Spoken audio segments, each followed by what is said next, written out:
নমস্কার বন্ধুগণ, আপনাদের সবাইকে স্বাগত জানাই ডলি ডেলি টিপসে। আজকে আমরা খিচুড়ি বানাবো, যেটা খুব ইজিলি হয়ে যায়। তো তার আগে আমরা সবার আগে ফুলকপি, আলু, টমেটো, গাজর এবং ক্যাপসিকাম কেটে রেখে নিয়েছি। পেঁয়াজ মিডিয়াম সাইজের একটা ঝিল্লি ঝিল্লি বা লম্বা লম্বা করে কেটে নিয়েছি। তারপরে আমরা এখানে নিয়েছি কাঁচা লঙ্কা, একটা ছোট্ট আদার টুকরো, ধনে পাতা এবং মটরশুঁটি। আপনাদের কাছে যে সবজি থাকবে আপনারা সেটাই দিতে পারেন। যেগুলো আমরা দেখাচ্ছি সেগুলি ম্যান্ডেটরি না যে দিতেই হবে। এখানে সমপরিমাণ আমরা গোবিন্দভোগ চাল এবং মুগ ডাল আমরা নিয়ে নিয়েছি এবং বেগুন ভাজাও আপনারা করে নিতে পারেন, খিচুড়ির সাথে খুব ভালো লাগে, সেই জন্য বেগুনটা সাইডে রাখা। আমরা এখানে প্রেশার কুকার বসিয়ে দিয়েছি এবং প্রেশার কুকারটা ভালোভাবে গরম হতে দেবো। আপনারা একটু সময় নিয়ে গরম করবেন যাতে রান্নাটা খুব ভালো হয়, নিচে কিছু সেটে না যায়। প্রেশার কুকারটা গরম করার পর আমরা এখানে সর্ষের তেল দিয়ে দিলাম। এখানে আপনারা দেখতে পাচ্ছেন যত পরিমাণ আমাদের জিনিস আছে সেই বুঝে আমরা সর্ষের তেল দিয়েছি। আপনাদের তেল যদি আপনারা কম খান তো সেক্ষেত্রে তেলটা কম দেবেন। ফোড়নে আমরা এখানে সাদা জিরে এবং তেজপাতা দিয়ে দিলাম।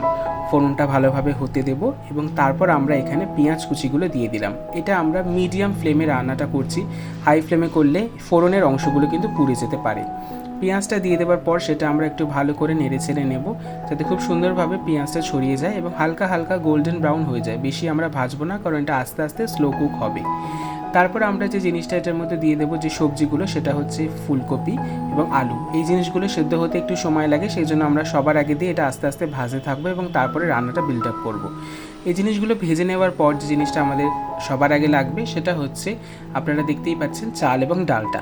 চাল এবং ডালটা আমরা ভালোভাবে ধুয়ে নিয়েছি, কোনো রকমের নোংরা বা ধুলো ময়লা এতে নেই।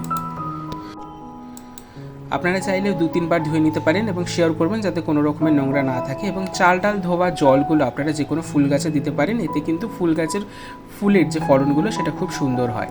চাল ডালটা দেওয়ার পর আমরা ভালো করে মিক্স করে নেব যাতে নিচে কোনো রকমের সেটে না যায়। আপনারা দেখতে পাচ্ছেন আমরা এখানে মিক্স করে নিলাম এবং আস্তে আস্তে যে সবজিগুলো আমরা নিয়েছিলাম সেগুলো এতে দিয়ে দিলাম। মটরশুঁটি আমরা এখানে দিয়ে দিলাম। মটরশুঁটিগুলো এখানে ফ্রেশ ছিল আমাদের। যদি আপনারা শীতকালে রান্নাটা করেন তাহলে অবশ্যই দেখবেন খুব সুন্দর ফ্রেশ মটরশুঁটি থাকে, কিন্তু অবশ্যই যাতে পোকা না চলে যায় মটরশুঁটিগুলোর সাথে সেদিকে খেয়াল রাখবেন। সেই জন্য আস্তে আস্তে ভালো করে মটরশুঁটিগুলো ভাজবেন। এখানে গাজর, টমেটো এবং ক্যাপসিকামের টুকরোগুলো যেগুলো আমরা কেটে রেখেছিলাম সেগুলো এতে দিয়ে দিলাম। খুব বেশি পরিমাণে দিইনি, আপনারা দেখতেই পাচ্ছেন খুব অল্প পরিমাণে এতে দেওয়া আছে, কিন্তু আপনাদের যদি কোনো সবজি ভালো লেগে থাকে তাহলে অবশ্যই সেটা বেশি পরিমাণে দিয়ে দেবেন, তাতে কোনো অসুবিধা নেই। আমরা পরিমাণ মতো নুন এতে দিয়ে দিলাম এবং এক্ষেত্রে নুনটা আগেই আমরা দিয়ে দিলাম, কারণ সবজিগুলো সেদ্ধ হতে নুনটা অনেকটাই হেল্প করবে। নুন সবসময় সবজি সেদ্ধ হতে বা যে কোনো জিনিস গলিয়ে দিতে খুব সুন্দরভাবে সাহায্য করে। আমরা এখানে আদাটা গ্রেট করে দিচ্ছি, কারণ আদার মধ্যে যে চুলের মতো অংশগুলো থাকে সেটা যদি আমরা কেটে দিই সেক্ষেত্রে মুখে পড়তে পারে। তো সেই জন্য গ্রেট করে দিলে সেই চুলের মতো অংশটা আমরা ফেলে দেবো এবং অরিজিনাল পিওর আদাটা আমরা এখানে পাবো। হলুদ গুঁড়ো আমরা এখানে দিয়ে দিচ্ছি। হলুদ গুঁড়োটা একটু বেশি পরিমাণেই দেবে, কারণ খিচুড়িটা হলুদ হলুদ হলেই দেখতে বেশি সুন্দর লাগে। আপনাদের যদি সাদা খিচুড়ি পছন্দ সেক্ষেত্রে আপনারা হলুদটা স্কিপও করতে পারেন। এখানে ধনেপাতা কুচিটা আমরা দিয়ে দিলাম এবং তারপরে যে জিনিসটা আমরা দেবো সেটা হচ্ছে লঙ্কাগুলো। আপনাদের ঘরে যদি কোনো ছোটো বাচ্চা থেকে থাকে বা এমন কেউ থেকে থাকে যার ঝাল খাওয়া বারণ, তো সেক্ষেত্রে আপনারা গোটা লঙ্কা দেবেন, এতে ঝাল হবে না।